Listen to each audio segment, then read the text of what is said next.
Amid growing strains over alleged Israeli spying and deepening rifts with Netanyahu, Trump is suddenly changing tracks and praising Bibi's top foe in Tehran, signaling where he thinks a real deal might now be possible. As U.S. officials insist an Iran ceasefire and nuclear deal are close, Trump is openly betting on Mojtaba Khamenei's pragmatism, hinting that the new supreme leader could be the partner who finally closes the file. Even with Mojtaba in hiding since the February strike, Trump now calls him more rational than his father, suggesting that the man directing Iran's war decisions is also the one he sees as most capable of compromise. Is Trump already looking past the war to uranium talks and a broader peace, as he turns his rhetoric toward Mojtaba and frames the wounded supreme leader as someone he can do business with? Amid an increasingly visible rift in U.S.-Israeli ties, Donald Trump has begun openly praising Iran's supreme leader Mojtaba Khamenei, drawing a sharp contrast with his hardening tone toward Netanyahu's government.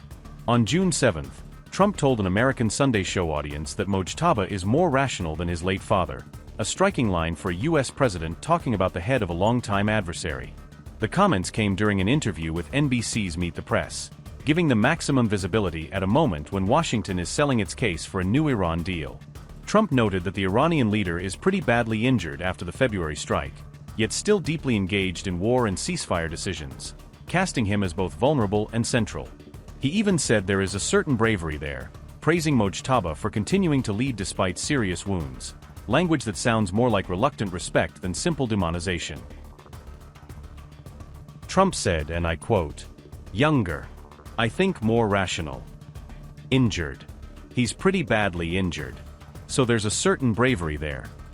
A lot of people, if they were injured that badly, they wouldn't be talking about, how are we doing with the United States? They'd have other things on their mind. So there's a certain bravery there. But he is very seriously injured." Unquote.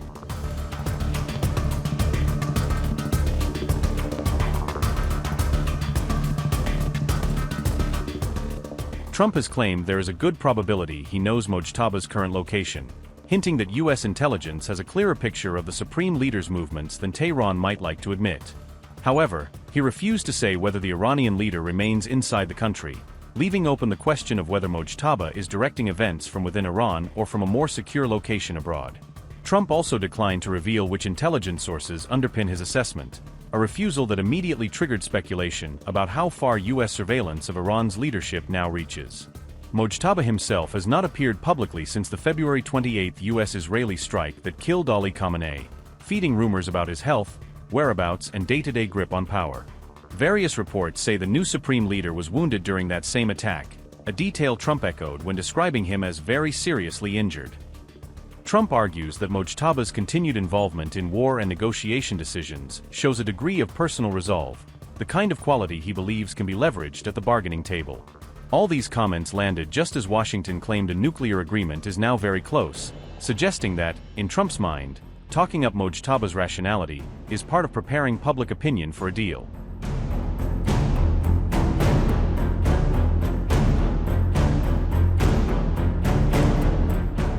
Amid fragile ceasefire talks in the region, Trump has insisted that a deal with Iran is now within striking distance, suggesting he believes only a small gap remains between both sides. On June 7, he told NBC News that under such a deal the United States would help physically remove Iran's stockpile of enriched uranium, treating it as a central pillar of the agreement. The U.S. president said American and Iranian teams could jointly destroy that nuclear material, either inside Iran or somewhere else, if trust is restored and a pact is signed. He emphasized that U.S. equipment would be used to take out and eliminate the uranium, presenting Washington as the key guarantor that the stockpile truly disappears.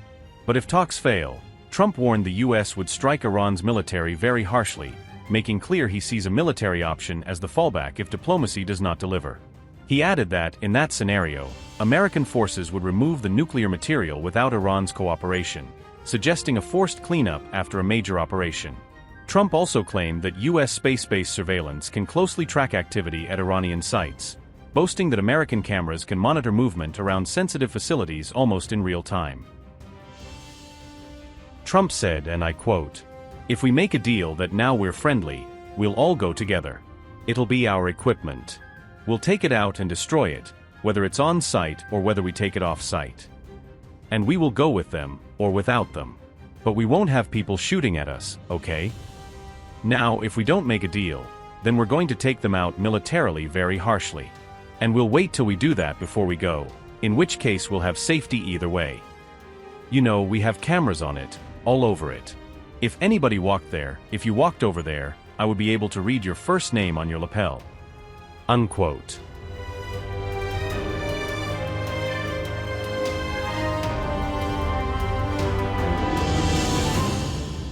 Trump has claimed that Tehran is prepared to accept a formal ban on developing nuclear weapons, presenting this as a central concession already on the table.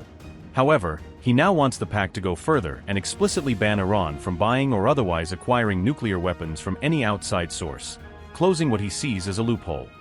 The U.S. president has said this extra language remains one of the key negotiating issues, indicating that diplomats are still haggling over the exact wording. Trump has suggested Iran initially pushed back on these tougher terms but later softened its stance, a shift he casts as proof that his pressure campaign is working. He now argues that only a handful of issues separate both sides from a final agreement, painting the moment as a narrow window where either a breakthrough or a breakdown is possible. Trump's latest statement lands against a backdrop of reports that Iran is edging closer to nuclear state capability, raising the stakes for any delay or miscalculation.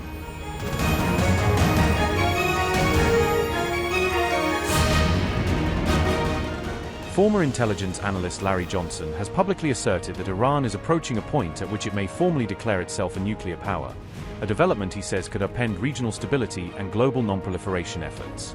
The same former CIA analyst further alleged that Pakistan dispatched a confidential red alert message to the United States, a discreet warning that, if accurate, would signal Islamabad's belief in an imminent and serious escalation.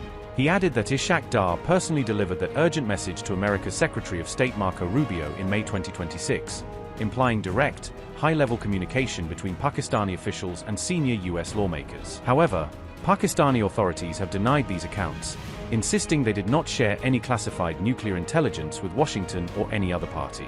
Islamabad described the nuclear allegations as speculative, misleading, and categorically false, urging the media and policymakers to treat such reports with skepticism.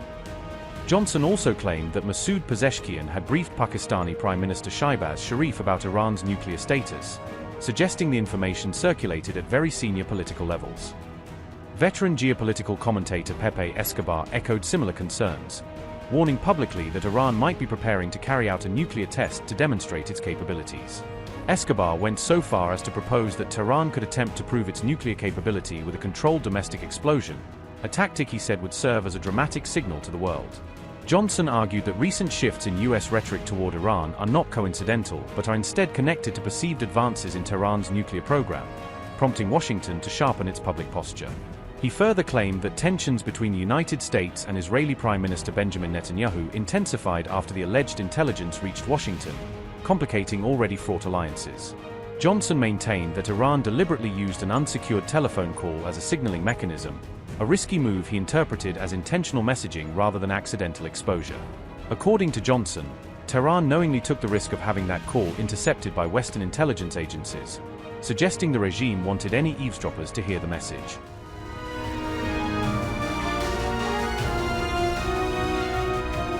Meanwhile, a reported U.S.-Israel rift has deepened after NBC revealed Pentagon concerns over suspected Israeli spying, fueling talk in Washington that some allies might be trying to peer inside Trump's Iran playbook. NBC cited current and former U.S. officials who said those concerns emerged within the U.S. government in recent weeks. The report said the Defense Intelligence Agency raised Israel's threat level assessment to critical in an internal review. Officials told NBC the assessment reflected concerns over what they described as aggressive Israeli intelligence activity. The concerns reportedly centered on efforts to learn more about President Trump's plans and strategy for the Middle East. NBC said U.S. officials believed Israel was seeking greater insight into internal policy discussions and deliberations. The internal assessment was said to include concerns about both human intelligence and technical espionage risks.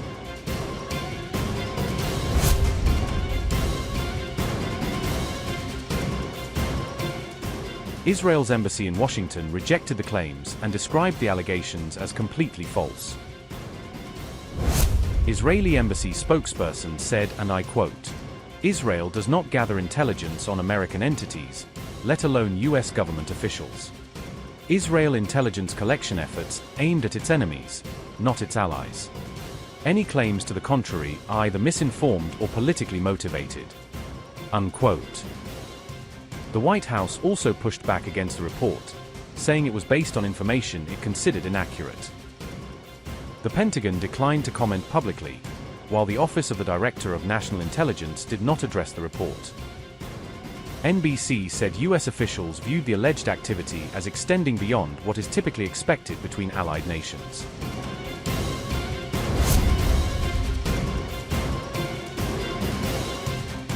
The report surfaced as Trump and Netanyahu remained at odds over how to handle the future of the Iran conflict.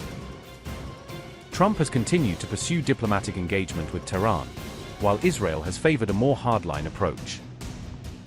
The report followed a recent heated phone call between Trump and Netanyahu regarding Israeli strikes in Lebanon. NBC had previously reported that Trump expressed frustration with Israel's military actions during recent discussions. Trump later confirmed that he had referred to Netanyahu as crazy during the sharp exchange.